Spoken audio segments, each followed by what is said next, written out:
En los años 20, un pensador italiano estudió las formas de dominación en las sociedades modernas. A esa forma de dominación la llamó hegemonía y la definió como el modo en que la clase dominante somete a las clases proletarias. Las clases dominantes ejercen el control social desde la economía y la política, pero este pensador italiano plantea que además y fundamentalmente se ejerce desde la cultura.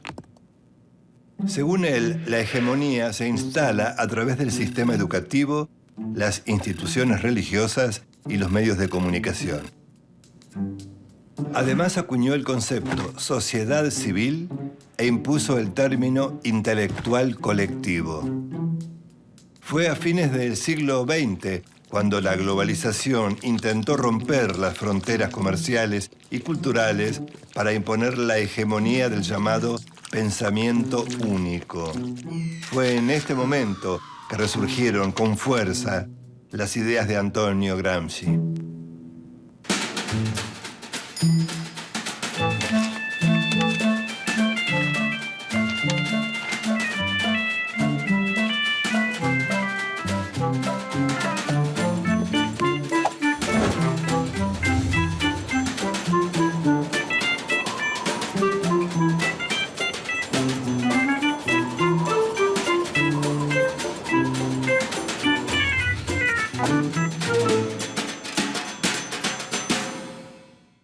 El pensamiento de Gramsci se convirtió en una herramienta fundamental para todos esos movimientos que rechazaban la globalización del capitalismo. A más de 70 años de su muerte, estos movimientos se siguen alimentando de sus ideas. Antonio Gramsci nació el 22 de enero de 1891 en la isla de Cerdeña, al sur de Italia. Durante su adolescencia se instaló en Turín, donde se afilió al Partido Socialista Italiano. Ingresó a la universidad, pero dejó sus estudios y se dedicó al periodismo, donde se destacó por su lucidez intelectual. Cuando en 1917 estalló la Revolución Rusa, Gramsci la apoyó con entusiasmo e incluso viajó a la Unión Soviética, donde fue testigo privilegiado de la instauración del comunismo. La revolución bolchevique se apoyó en organizaciones de obreros y campesinos llamadas Soviet. Gramsci intentó aplicar en Italia el modelo soviético, uniendo el obrero industrial del norte con el campesino del sur. Para llevar a la acción su pensamiento, ingresó a trabajar en la fábrica Fiat, en Turín. Con la participación de trabajadores socialistas y anarquistas, creó en la empresa automotriz los consejos de fábrica, siguiendo el modelo de los soviets rusos. Los consejos de fábrica fueron órganos políticos cuyo objetivo máximo era lograr la revolución proletaria. Entre 1919 y 1920, la agitación obrera llegó a su máximo apogeo. Una sucesión de huelgas y protestas contra las patronales configuraron lo que se llamó el Bienio Rojo. Como consecuencia, las empresas prohibieron los consejos de fábrica. Los trabajadores respondieron con una huelga general. Los empresarios, alarmados por la situación, apelaron a un líder político anticomunista de una fracción minoritaria llamado Benito Mussolini. Entrará más tarde como el principal protagonista del capítulo más horrible en la historia de Italia. È sacrosantemente vero. Io mi preoccupo tutti i giorni, dalla mattina alla sera, lavorando senza contare le ore di lavoro, mi preoccupo di dare il massimo lavoro possibile a tutti gli operai italiani.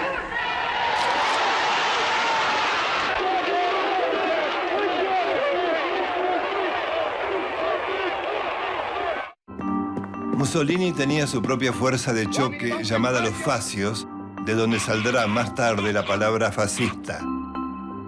Con sus camisas negras había participado en numerosos episodios de violencia y agresión contra sus adversarios políticos, especialmente socialistas y comunistas. Mussolini sometió por la fuerza a los líderes de izquierda. A partir de estos episodios, las arengas revolucionarias de Gramsci se hicieron más extremas. En noviembre de 1925 fue detenido, luego juzgado y condenado a 20 años de cárcel. Los cargos fueron actividad conspirativa, apología del delito e incitación al odio de clase. El fiscal fascista que lo condenó lo resumió en la frase: debemos impedir funcionar a este cerebro. Ese era el objetivo. Nunca lo lograron. A partir de ese momento se transformó en uno de los presos políticos más célebres de la historia. Justamente en esos años de encierro escribió en unos cuadernos que le permitieron tener en la celda. Esas anotaciones fueron conocidas luego como los cuadernos de la cárcel. En más de 3.000 páginas, Gramsci describe su visión del mundo y propone mecanismos para cambiar la realidad. Según su perspectiva, en toda sociedad de clases hay relaciones de fuerza que son cambiantes. Al igual que Marx, Antonio Gramsci cree que filosofía y política están unidas en el accionar de un sujeto social colectivo, el proletariado. El objetivo de la revolución es transformar las instituciones y las relaciones sociales. También debe cambiar a los hombres porque la revolución debe ser una gran reforma intelectual y moral. Pero para ello es necesario contrarrestar la cultura hegemónica. ¿Pero qué es la hegemonía? Tradicionalmente, el concepto de hegemonía se refiere al predominio de un grupo, clase social, estado o institución sobre otro de su mismo tipo.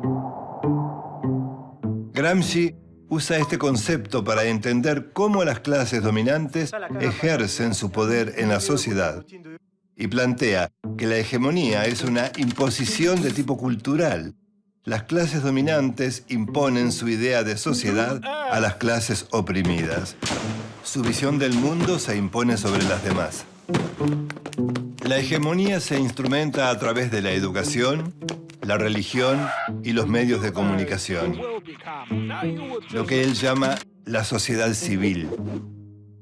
Además de una sociedad civil comprometida, toda revolución, dice Gramsci, necesita de condiciones objetivas y subjetivas para materializarse. Cuando los actores sociales reconocen los problemas comunes y se ponen de acuerdo en las soluciones, se están creando las condiciones subjetivas para una revolución. Las condiciones objetivas, en cambio, las provee la crisis del capitalismo. Desocupación, miseria, desplazados del sistema. Pero además, para generar una revolución, es necesario un sujeto revolucionario. El sujeto revolucionario es un sujeto colectivo.